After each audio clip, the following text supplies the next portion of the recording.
E aí, filha, põe, por favor, o slide 211. Então, o que acontece? Só voltando. O slide 211. O que é que ele diz aqui? Vamos ler todo mundo junto de novo, vamos lá? Por exemplo...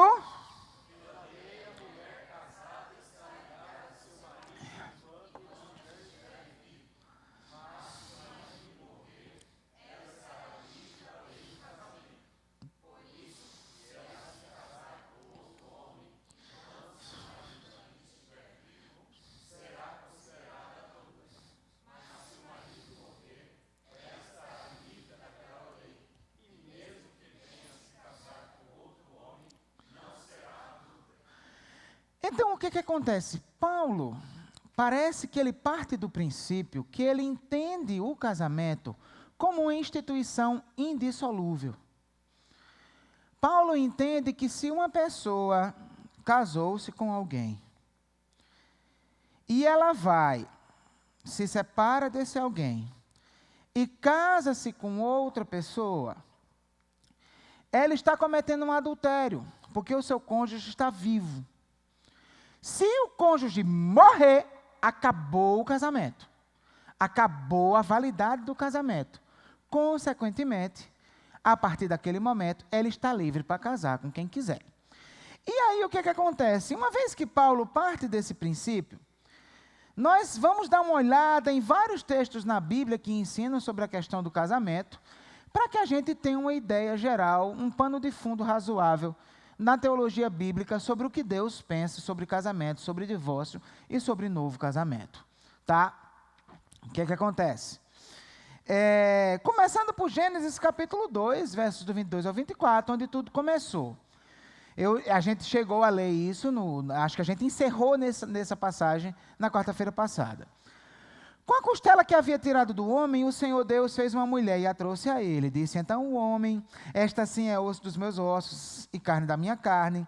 Ela será chamada mulher, porque do homem foi tirada.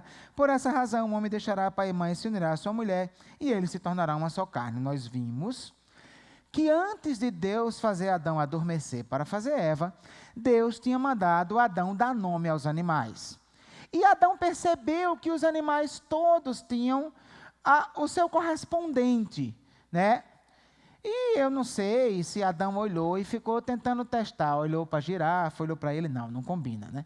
Olhou para a leoa, olhou para ele, não combina. Está faltando a minha. E aí Deus o faz adormecer, retira uma parte da sua lateral, e aí faz a mulher. Quando ele acorda, ele olha para ela e percebe que essa sim era a correspondente dele. E aí baixa um espírito poético nele lá, né?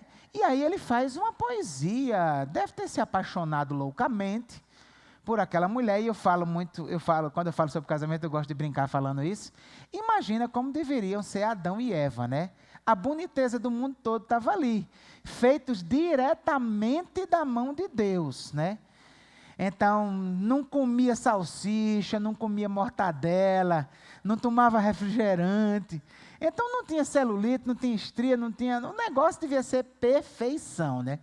Aí, o que acontece? Adão olha, se apaixona e faz essa poesia. E o que ele enfatiza na poesia? Ele entende que o fato dela ter sido feita dos seus ossos, ter sido feita da sua carne, isso dava a eles um senso de unidade muito especial.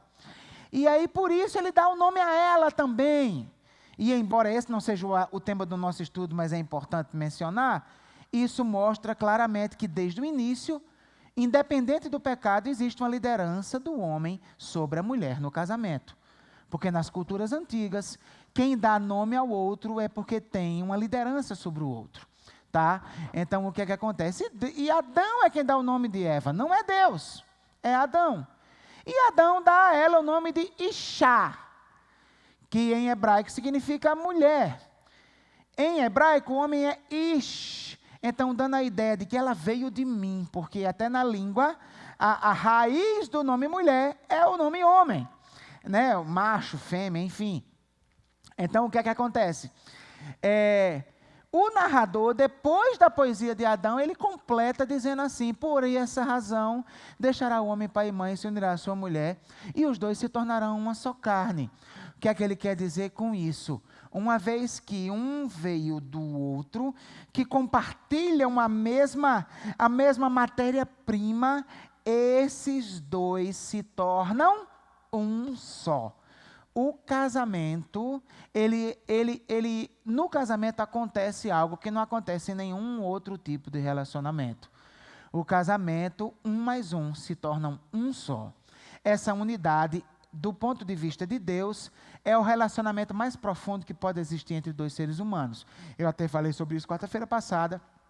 Provavelmente, se você perguntar à maioria das pessoas o que é mais forte, o laço do marido com a mulher, ou o laço de uma mãe com o filho, provavelmente a maioria das pessoas vai dizer que é da mãe com o filho, só que isso está errado. Tá? A mãe não é uma só carne com o filho. O esposo e a esposa se tornam uma só carne. Esse tem que ser o laço mais profundo que existe de todos. Tá? Essa é a vontade de Deus. Aí o que acontece, queridos? Só que aí, uma vez que se torna um só, não tem mais como separar. É um só. Se for separar, você tem que passar uma faca para cortar no meio. Porque é um só. É uma só carne. Você pegou lá 1 quilo de picanha com outro quilo de picanha e se transformou em 2 quilos de picanha numa peça só. Só separa se passar a faca.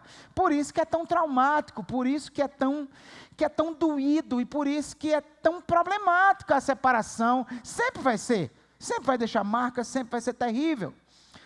Não é para separar, não deve separar, não pode separar. Só que o homem separa. E uma vez que o ser humano, em sua desobediência, não segue o ideal de Deus, na lei, Deus levou em consideração isso para estabelecer alguns critérios para o divórcio. E aí, em Deuteronômio 24:1, Deus vai e diz o seguinte: se um homem casar-se com uma mulher e depois não a quiser mais, por encontrar nela algo que ele reprova, dará certidão de divórcio à mulher e a mandará embora. Por que que Deus tem esse cuidado de ordenar que, se um homem decidir se separar da sua esposa, desse certidão de divórcio à sua mulher? Porque nas culturas antigas, e entre os hebreus era assim, a esposa era considerada uma propriedade do seu marido. Ele comprou-a do seu pai. Ela era propriedade do seu pai.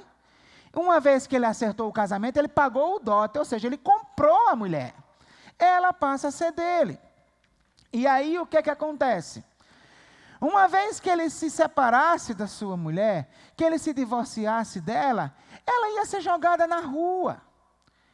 Ia ser considerada uma rejeitada, ou de repente ia pairar aquela sombra, é uma adúltera, é uma imoral, algo desse tipo. Qual seria o destino dessa mulher? Prostituição ou esmola.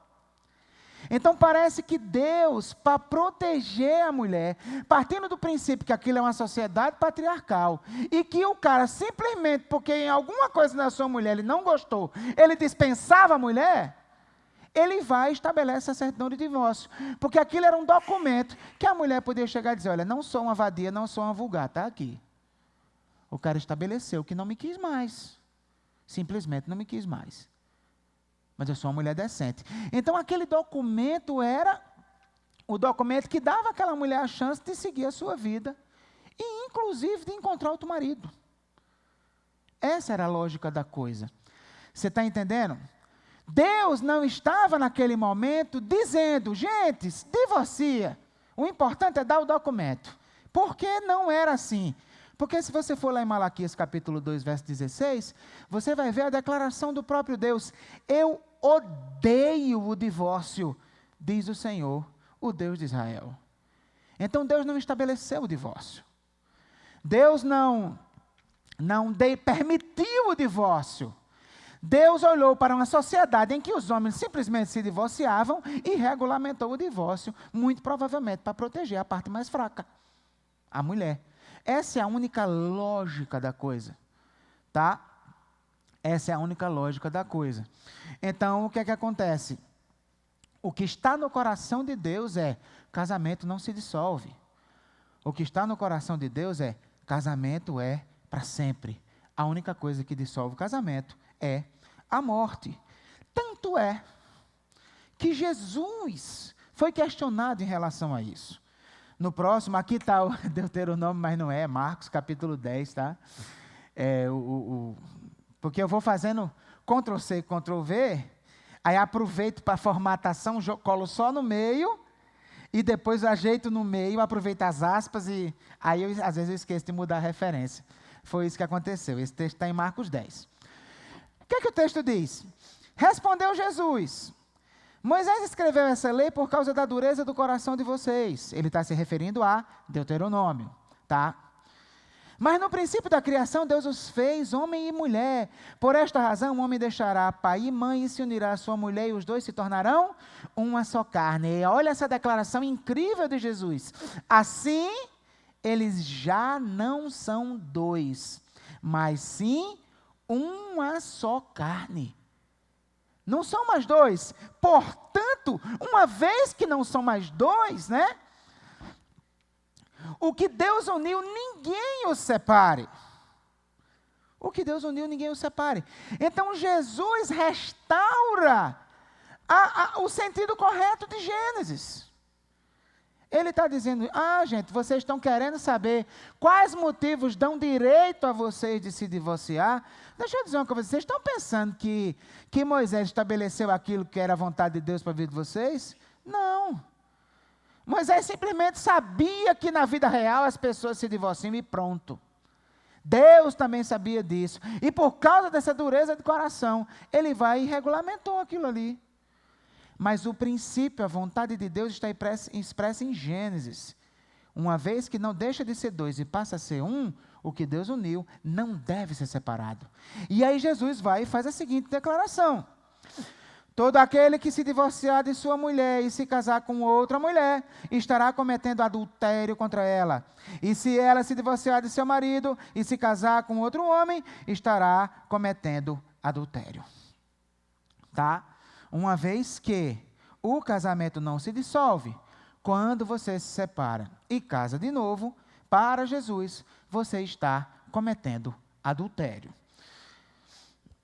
Paulo, ele segue exatamente esse ensino. Ele faz eco ao ensino de Jesus. Não somente em Romanos 7, mas em 1 Coríntios 7 também. Olha o que é que Paulo vai dizer. Aos casados dou este mandamento, não eu, mas o Senhor. O que é que Paulo quer dizer com isso? Para Paulo, o Senhor é Jesus Cristo. Consequentemente, quando ele diz, esse mandamento quem está dando não sou eu, é o Senhor, ele está dizendo, isso não é novidade. Eu só estou repetindo o ensino que Jesus já fez. Tá? Então, resultado. E qual é o ensino de Jesus para Paulo, que ele está reproduzindo aqui? Que a esposa não se separe do seu marido. Mas se o fizer, que permaneça sem se casar. Ou então, reconcilie-se com seu marido. E o marido não se divorcie da sua mulher. Então, qual é o ensino de Jesus segundo Paulo? O ensino de Jesus segundo Paulo é: não se separe. Só que nós sabemos que às vezes as pessoas se separam. E uma vez que você se separou, ou volta para o seu cônjuge, ou não se case novamente. Torne-se celibatário por opção. Tá? Agora, o que é que acontece? Como nós bem sabemos, às vezes, simplesmente o outro cônjuge não nos aceita mais. E Paulo, prevendo isso, também falou sobre isso, continuando o capítulo 7 de 1 Coríntios. O que é que ele vai dizer? E se uma mulher tem marido descrente e ele se dispõe a viver com ela, não se divorcie dele. Pois o marido descrente é santificado por meio da mulher, e a mulher descrente é santificada por meio do marido. Se assim não fosse, seus filhos seriam impuros, mas agora são santos. Todavia, se o descrente separasse, que se separe. Em tais casos, o irmão ou a irmã não fica debaixo de servidão. Deus nos chamou para vivermos em paz. Então, o que é que Paulo está dizendo aí? Paulo está agora entrando num terreno que Jesus não ensinou, mas que ele tem toda a autoridade para fazer, porque ele é apóstolo, ele recebe revelação direta de Deus. Então, o que acontece? Ele está dizendo, olha, mas tem situações que o outro não quer viver com você mais. Que o outro não quer você. Se o outro quer você, se o outro quer manter o casamento, mantenha. Mas se o outro não quer, se separe. Porque esse tipo de escravidão, de ficar querendo viver amarrado a uma pessoa que não lhe quer mais, não é o tipo de coisa que Deus quer para a sua vida. Simplesmente, se ele não quer, se separe dele. Só que aí vem a grande questão. Se o outro não lhe quer mais, se o outro lhe põe para fora, se o outro não lhe quer, você está recebendo licença para separar. Isso significa que você também está recebendo licença para casar de novo? Me parece que não faz sentido. Por quê? Porque ele acabou de dizer, nos versículos imediatamente anteriores, que se separar, ou volta, ou não se casa de novo. Então, me parece que nesse caso, há uma licença para você se divorciar e viver em paz. Mas isso não implica licença para você casar-se novamente. Me parece que isso é o que mais faz sentido dentro do que ele está desenvolvendo no texto. Só que aí entra em cena uma questão. Que questão é essa? Aquela que nós chamamos de cláusula de exceção. Aquele ensino que nós lemos de Mateus 10, de Lucas 10, ou de Marcos 10, perdão, quando Mateus o reproduz no capítulo 19, ele coloca uma cláusula que não tem em Marcos. A não ser no caso de relações sexuais ilícitas. Como se porventura houvesse uma exceção que lhe daria o direito de separar-se e casar-se novamente. Tá? E aí a gente vai conversar agora sobre isso, porque essa é uma questão muito importante. Próximo slide, por favor. Então, você vê aí em Mateus 19:9? Você consegue ler daí? Acho que a minha escolha foi infeliz pra caramba, né? Foi horrível essas cores. Dá nem para ler, né? Nilba, dá para salvar aí a vida? Será que se deixar preto resolve, hein? Que aí é punk. Por que eu tive essa ideia absurdamente ridícula de botar um branco em cima de um cinza? É porque o problema é que às vezes no computador é bem legível, né? Mas quando joga na projeção fica uma desgraça. Vê aí, filho, se dá para salvar, porque é muito importante visualizar. Muito obrigado. Dá para ver agora, não dá? Amém. Obrigado, meu filho. Então, vamos lá. Como é que está em Mateus? Vamos ler todo mundo junto? Eu lhes digo que todo aquele que se divorciar de sua mulher, exceto por imoralidade sexual, e se casar com outra mulher, estará cometendo adultério. Então, presta atenção. Quando Mateus reproduz o ensino de Jesus, ele acrescenta uma cláusula de exceção. Qual é a cláusula de exceção? Exceto por imoralidade sexual. Então, consequentemente, em tese, se houve imoralidade sexual, e dentro do contexto do casamento, a configuração mais óbvia de imoralidade sexual seria o adultério, seria a infidelidade conjugal. Então, se houve infidelidade conjugal, isso seria uma exceção para o novo casamento. Ok? Essa seria a questão. Só que a gente precisa estudar uma questão meio básica. Por que só Mateus tem essa cláusula de exceção? Olha só, em Marcos, todo aquele que se divorciar de sua mulher e se casar com outra mulher estará cometendo adultério contra ela. Tem exceção em Marcos? Não. Em Lucas, quem se divorciar de sua mulher e se casar com outra mulher estará cometendo adultério. E o homem que se casar com uma mulher divorciada estará cometendo adultério. Tem exceção? No ensino de Paulo, próximo slide. Aos casados dou este mandamento, não eu, mas o Senhor, que a esposa não se separe do seu marido, mas se o fizer que permaneça sem se casar, ou então reconcilie-se com seu marido, e o marido não se divorcie de sua mulher. Tem exceção? Não. Em Romanos, ainda no ensino de Paulo, que é o que a gente já leu, Pela lei, a mulher casada está ligada ao seu marido enquanto ela estiver vivo, mas se o marido morrer, ela estará livre da lei do casamento. Por isso, se ela se casar com outro homem enquanto seu marido ainda estiver vivo, será considerada adúltera. Tem exceção? Não tem exceção. Então, queridos, fazendo um quadro para resumir isso aí, quais são as visões sobre o novo casamento no Novo Testamento? Quem permite em caso de imoralidade sexual? Apenas Mateus. Quem não permite sob nenhuma hipótese? Marcos, Lucas e Paulo. Então, diante dessa situação, talvez uma pessoa que quer fazer a vontade de Deus, ela não vai simplesmente dizer, não importa, tem Mateus, está bom demais. Não. Pelo menos ela vai tentar descobrir o porquê. Para poder ter segurança na sua decisão em relação ao que vai pensar sobre esse assunto. Vocês concordam comigo? Então, o que acontece? Existem 3 possibilidades em relação a essa questão da cláusula de exceção. Quais seriam essas possibilidades? Ou Mateus acrescentou a cláusula, quando Jesus ensinou, não tinha, mas ele acrescentou, o que não teria nenhum problema, porque ele estava inspirado pelo Espírito Santo. Ele tem autorização de produzir ensino também. Tá? Ou então Marcos e Lucas retiraram a cláusula. Ou então, Jesus ensinou em mais de um momento, algumas vezes ele ensinou com a cláusula e outras vezes sem ela. Tá? As 3 possibilidades são razoáveis, nenhuma oferece nenhum problema para a inspiração. Tá? Só que, o que a gente precisa pensar? Se Mateus tiver acrescentado, é porque, para o público-alvo dele, aquilo ali era importante. Se Lucas e Marcos não acrescentaram, e Paulo também não, porque ele está reproduzindo o ensino de Jesus, então, para Marcos, Lucas e Paulo, aquela cláusula não se aplicava aos seus leitores. Vocês concordam comigo? Sim ou não? Faz sentido ou não? É ou não é? E se por acaso Jesus ensinou, em mais de um momento, para um auditório ele disse a cláusula e para outro auditório ele não disse, significa que para aquele auditório a cláusula se aplicava e para o outro não.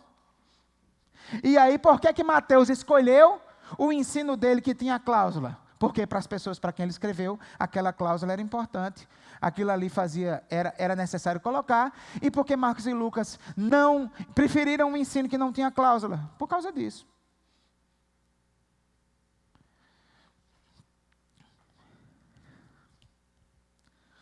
Aí vem a pergunta, por que somente Mateus? O que é que Mateus tinha que diferenciava ele de Marcos, Lucas e Paulo? Só não pode o pastor. Vamos pensar comigo? Estamos pensando, fazendo teologia juntos. Como? Exatamente. Público judaico. Marcos escreve para romanos, Lucas escreve para gregos, e Paulo escreve para igrejas gentílicas, que tinha alguns judeus, mas igrejas na grande maioria gentílicas. Então, o único que tinha um público judaico era Mateus. Se uma vez que a gente identifica isso, a gente precisa fazer a pergunta. Qual é a pergunta que a gente faz? O que é que os judeus tinham em relação ao casamento que os outros povos não tinham? Havia uma diferença? Vocês estão conseguindo pensar comigo? Então, faz sentido essa progressão de raciocínio? Por quê? E vocês já sabem o que é, porque eu falei sobre isso domingo. O casamento entre os judeus era diferente. O casamento entre os judeus acontecia em 2 etapas. Você casava e depois casava mesmo. O noivado dos judeus não era como o noivado dos gentios. O noivado dos gentios era como o nosso noivado de hoje. Está noivo, está casado ainda não, acaba e pronto. Não. Não era assim não. Qual é a prova disso? Deuteronômio 22, legislando sobre questão de adultério, tá? Olha só. Se um homem for surpreendido deitado com a mulher de outro, os dois o quê? Terão que morrer. O homem e a mulher com quem se deitou. Então, como é que adultério é punido na lei? Pena de morte, correto?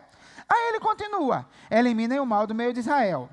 Se numa cidade um homem se encontrar com uma jovem prometida em casamento, ou seja, noiva, onde já tinha acontecido a primeira etapa do casamento, tá? Se numa cidade um homem se encontrar com uma jovem prometida em casamento e se deitar com ela, levem os dois à porta daquela cidade e apedrejem-nos até a morte. A moça, porque estava na cidade e não gritou por socorro, e o homem, porque desonrou a mulher de outro homem, elimina o mal do meio de vocês. Presta atenção. Infidelidade no noivado era tratado com a mesma pena, o mesmo rigor da infidelidade no casamento consumado. Por quê? Porque para os judeus, quando você noivava, você já estava casado. Apenas faltava mais uma etapa. Mas você já era considerado casado. Tanto é que a jovem prometida em casamento é falada no final do texto como a mulher de outro homem. Ela já é a mulher do cara, mas ainda não é a mulher do cara. Consegue entender? Porque ainda não teve a consumação sexual. Mas ela já é a mulher dele, já é a esposa dele. Então o que acontece? De que maneira faria mais sentido, tá, Mateus colocar uma cláusula de exceção que ninguém mais coloca? Provavelmente, essa cláusula de exceção estabelecida por Jesus se aplica à primeira etapa do casamento, ao noivado.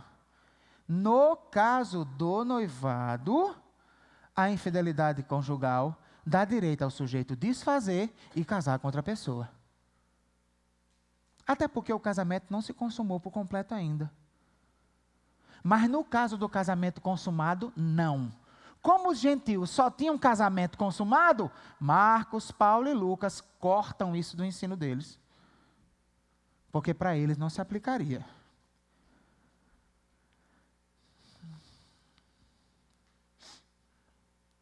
Vocês estão conseguindo entender a coisa? Então, queridos, prestem atenção. Isso é um ensino claríssimo? Não é. Mas, na minha opinião, é o muito mais provável. Eu já disse para vocês que, em teologia, é assim.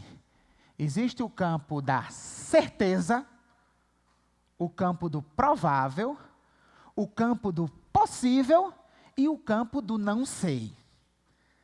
Né?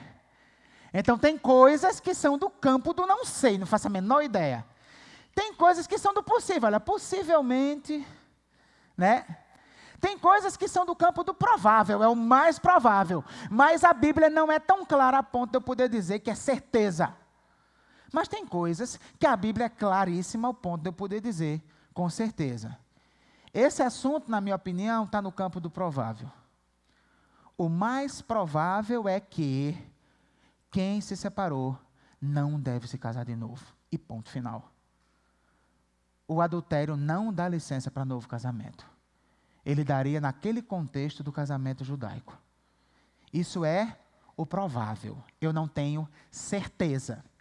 Uma vez que eu não tenho certeza, tá? Eu não trato uma pessoa que se divorciou e casou novamente em caso de adultério como alguém que fez uma coisa que é pecado e que deve ser disciplinado pela igreja. Não me sinto autorizado por Deus a fazer isso.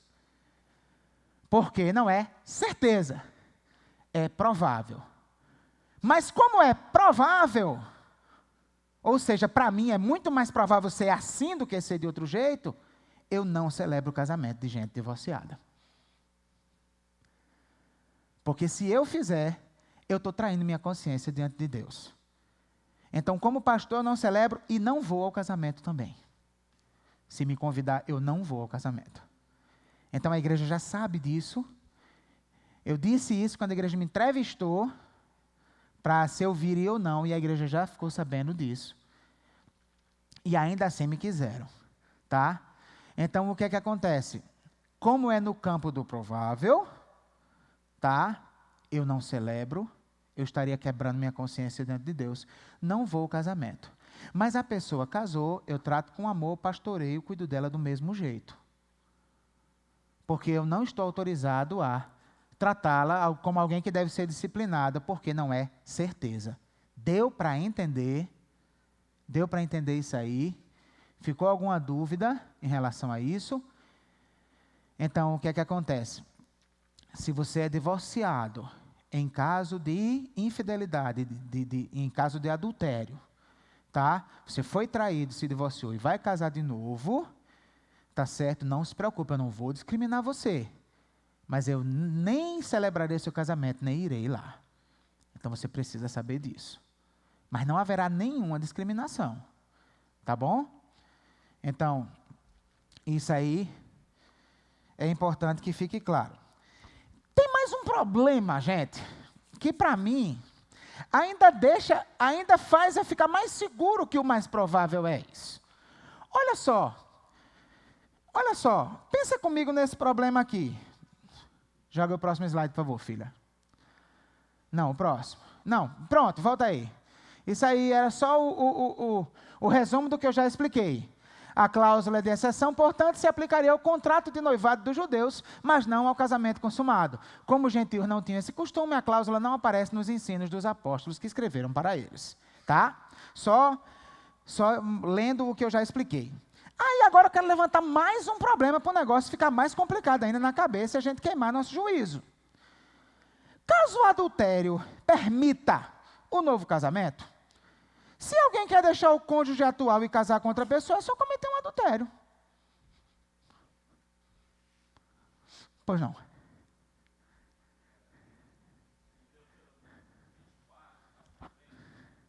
Eu vou chegar lá. Eu vou chegar lá, tá? Porque veja só, geralmente quem ensina essa questão da cláusula de exceção, que o adultério dá licença para o divórcio e o novo casamento, ele diz, mas só para a parte vítima, né? Mas qual é a base para dizer que é só para a parte vítima? Qual é a base?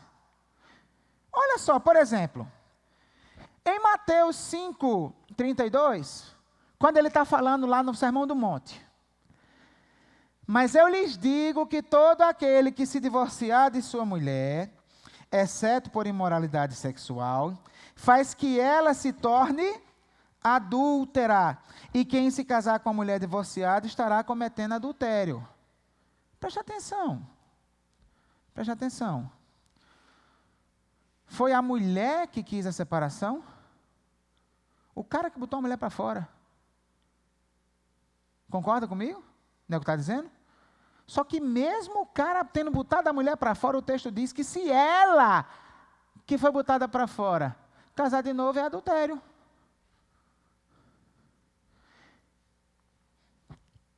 Então, me parece que mesmo a pessoa sendo vítima da história, foi o outro que não me quis mais, o outro que me botou para fora, ainda assim, eu serei adulta se casar de novo. Então, eu acho que é uma coisa extremamente complicada. Agora vem a questão, né? Suponhamos que a minha opinião seja correta. Suponhamos. Aí alguém pode chegar para mim e perguntar, tá bom, pastor, próximo, por favor. Mas e quem casou mais de uma vez? O que deveria fazer? Deveria deixar o cônjuge atual e voltar para o anterior? Né? Porque alguém poderia levantar essa questão, né? Não, pastor, mas se o casamento é uma união que se desfaz na morte, tá? Mas, e eu fui lá, casei. Se eu casei, então quer dizer que eu estou vivendo a vida toda em adultério, eu tenho que me arrepender do meu pecado, me separando, para voltar para o marido anterior? Eis o grande mistério do casamento na Bíblia, cara. É incrível isso, a maneira como Deus vê o casamento. Olha o que diz na continuação do texto de Deuteronômio. Vamos agora ver o texto todo, tá? Se um homem casasse com uma mulher e depois não a quiser mais, por encontrar nela algo que ele reprova, dará certidão de divórcio à mulher e a mandará embora. Se depois sair da casa, ela se tornar mulher de outro homem, depois de sair da casa, e o seu segundo marido não gostar mais dela, lhe dará certidão de divórcio e mandará embora a mulher. Ou também, se ele morrer, o primeiro marido que se divorciou dela não poderá casar-se com ela de novo, visto que ela foi contaminada. Seria detestável para o Senhor. Não tragam pecado sobre a terra que o Senhor, o seu Deus, lhes dá por herança. Olha que coisa mais interessante. Deus estabelece que o casamento não deve ser rompido, que se você casa de novo é adultério. Mas ele diz que quando você se separa, casa uma segunda vez, você não pode se separar do segundo para voltar para o primeiro. Por quê? Porque para Deus, o trato, e não é só em relação ao casamento, é em relação a qualquer pecado. O trato de Deus para quem vai fazer é, não faça. O trato de Deus para quem já fez é graça, misericórdia, não faça mais. Concordam comigo? Então, o que acontece? Para Deus, o casamento é uma coisa tão séria que Ele não quer que você se separe para casar de novo. Mas se você casar uma segunda vez, aquele casamento se torna o seu casamento. Porque é casamento. E uma vez que você casou com o segundo, você não deve mais ter essa ideia. Vou me separar do segundo para voltar para o primeiro. Não, eu estou casado. Eu estou casado. Então, resultado, se você já casou de novo, está entendendo? O que eu tenho a dizer para você da parte do Senhor é: honre a Deus nesse casamento, seja feliz nesse casamento e não se separe do seu cônjuge. É isso. A situação em que você está é a situação em que você deve considerar o material bíblico sobre o casamento. Se você se separou, quer casar de novo, o que eu diria para você é: não case. Se você já casou, o que eu diria para você é: mantenha o seu casamento. E se você nunca casou, o que eu tenho a dizer para você é: tome muito cuidado. Pense muito e escolha com muito zelo. Porque casamento é coisa muito séria.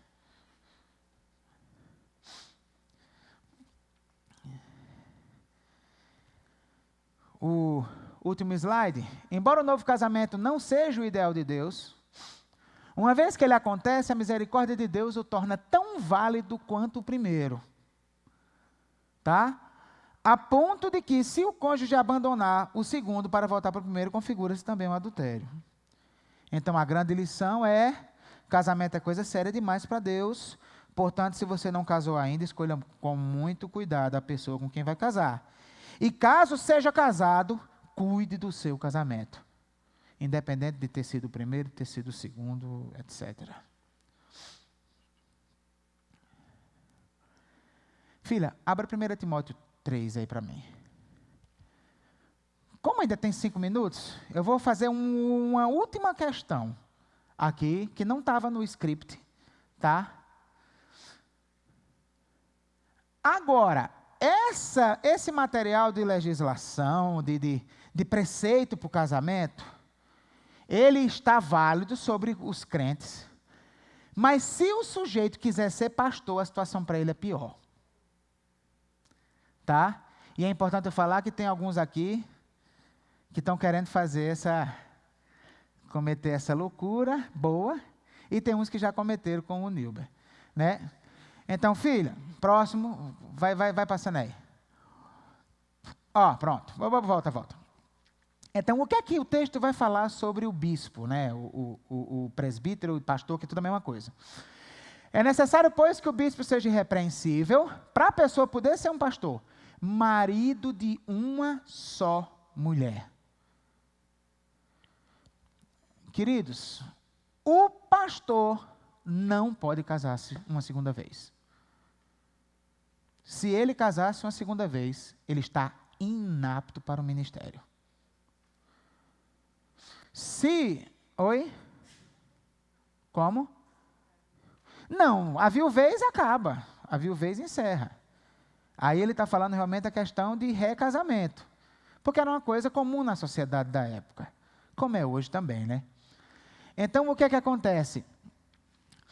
Se porventura Débora desse uma doida nela e dissesse, eu não quero mais você.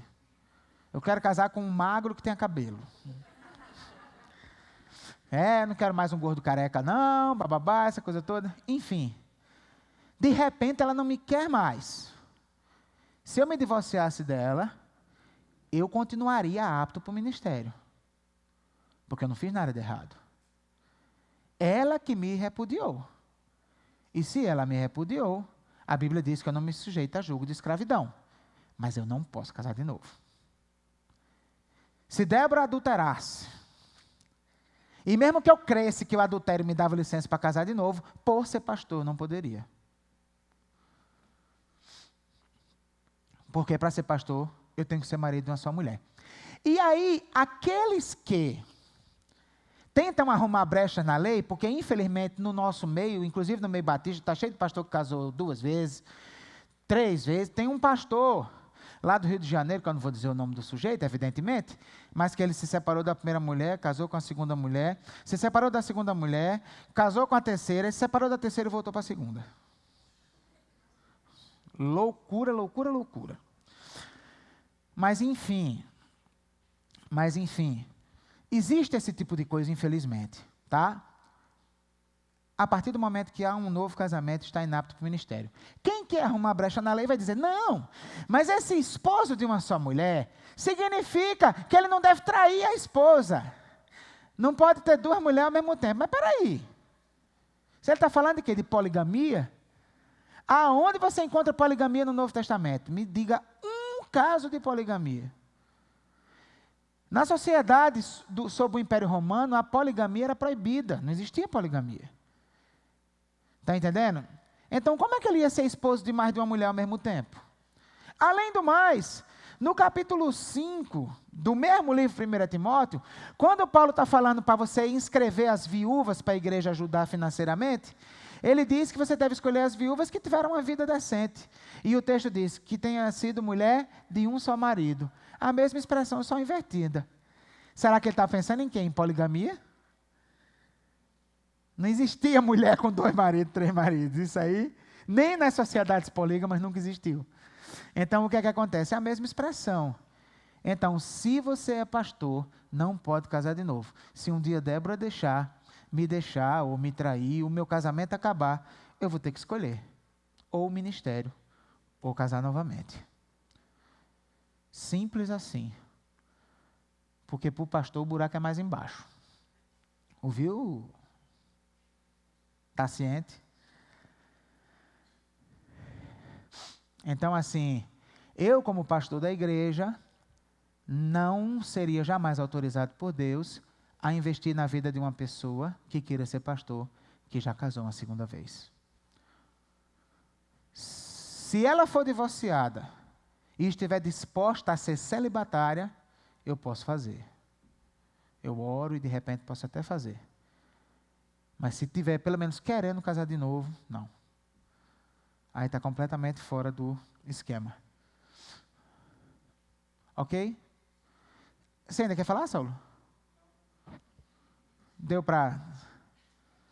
Né? Então, queridos, que bom conseguir fechar o parêntese no tempo. Ó. No próximo quarta já não é mais nesse assunto, já segue em frente, graças a Deus, porque é tenso falar sobre isso. Então, queridos, trocando em miúdos, fazendo um resumão, o que eu vejo na Escritura é que casamento é indissolúvel, tá? Que o adultério não dá licença para você casar de novo. Não existe nenhuma licença na Bíblia para um segundo casamento. Isso, para mim, é o mais provável, tá? Se você é capaz de ter uma teologia que mostre para você que o mais provável é o contrário, fique em paz com a sua teologia e case de novo, tá? Mas, se você, lá no seu coração, você percebe que realmente parece que esse é o mais provável, você ama o Senhor, eu recomendo que você seja eunuco, para a glória dele. Jesus fala sobre isso, queridos. Quando Jesus ensinou sobre isso, para aqueles que perguntaram a ele, quando ele terminou de falar, o discurso foi tão duro que eles disseram, então desse jeito é melhor não casar. Você se lembra? É o que eles dizem logo em seguida. Desse jeito, se é pesado desse jeito, é melhor não casar. Porque o pessoal estava acostumado naquela vibe. Casa, se não der certo, descasa. Né? Que é a vibe de hoje, exatamente. Aí eles, desse jeito é melhor não casar. Aí o que é que Jesus diz? E eu acho isso precioso demais. Jesus diz, olha, existem eunucos de nascença, existem pessoas que nasceram com a capacidade de não casar, nasceram, foram capacitados por Deus, celibatários. Você conhece alguém que não tem necessidade de se relacionar? Que não tem necessidade de sexo? Então, tem pessoas que Deus capacita com isso, tá? É o dom de celibato.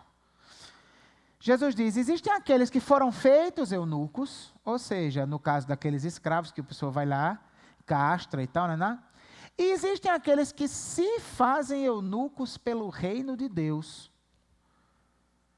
Ou seja, você está numa situação que você sabe que para glorificar a Deus, precisa não se relacionar sexualmente mais. Vou lhe dar um exemplo. Um homossexual que se converte e que descobre honestamente na Escritura que aquela vida não é aceitável diante de Deus. Só que ele não consegue ter atração por alguém do sexo oposto. Então ele toma a decisão de se fazer eunuco para a glória de Deus.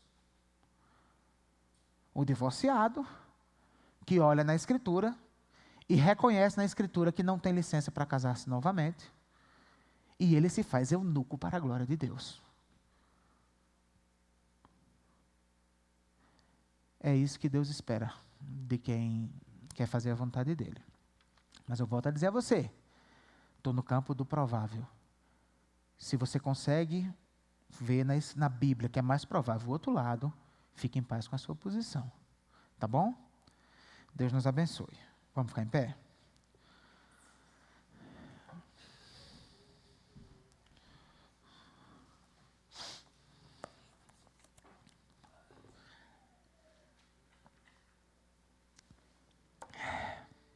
Pai querido, em nome de Jesus. Tem alguns assuntos na Bíblia, Pai, que são muito difíceis, porque uma coisa é desenvolver a teologia, desenvolver a teoria, outra coisa é a luta da gente. Não é fácil. Mas, Senhor, quando a gente quer te agradar e clama ao Senhor, o Teu Espírito em nós nos capacita. Quero pedir que a Tua bênção seja derramada sobre todos os que estão aqui, sobre todos aqueles que vão assistir ainda esse vídeo pela internet. Quero pedir, Pai, que mesmo os que não concordam, possam tirar proveito do que foi ensinado. E de repente, desenvolver uma outra possibilidade e encontrar uma boa teologia que seja diferente da minha. Eu não sou dono da verdade. Mas, Senhor, o Senhor sabe que eu tenho estudado Tua palavra e que eu não consigo ver diferente. Que, Senhor, cada pessoa que casou-se uma segunda vez, uma terceira vez, possa ser muito abençoado pelo Senhor e viver em paz. Porque a Tua graça, o manto poderoso da Tua graça foi colocado sobre eles. O Senhor considera o novo casamento, embora o Senhor não quisesse que ele acontecesse, mas uma vez que aconteceu, é casamento. Se é casamento, é abençoado pelo Senhor e não deve ser desfeito. Então que eles vivem em paz. Eu quero te pedir especialmente por aqueles que são solteiros, Pai. Não permite que eles se precipitem em casar. Que eles encontrem a pessoa certa e do céu tenham convicção, Pai, para poder casar direito. Para casar bem, Senhor. Pai, abençoa nossos divorciados. Que o Senhor derrame muita graça. Que o Senhor possa encher os corações deles de alegria. E que a decisão deles, se houve adultério no antigo casamento, se eles encontram segurança na Bíblia para casar de novo, que eles possam casar e viver em paz, sem culpa. Porque o Senhor também derrama graça. Mas se, Pai, no coração deles, fica aquele incômodo, fica aquela direção diferente, se eles se inclinam a acreditar que o mais provável é que não devem se casar, que eles não se casem. Capacita-os para isso, Pai. Abençoa-os, Pai. Abençoa os casamentos da nossa igreja. Fortalece-os. Que nenhum casamento se desfaça. E que teu nome seja glorificado em tudo, Pai. Que o amor de Deus, o nosso Pai, a graça do nosso Senhor e Salvador Jesus, a comunhão, as consolações, as orientações e o poder do Espírito Santo de Deus estejam sobre vós e sobre todo o povo de Deus espalhado na face da terra, agora e para todo sempre. Amém, Senhor. Deus abençoe, meu irmão, minha irmã. Lhe dê uma ótima continuação de semana. Em nome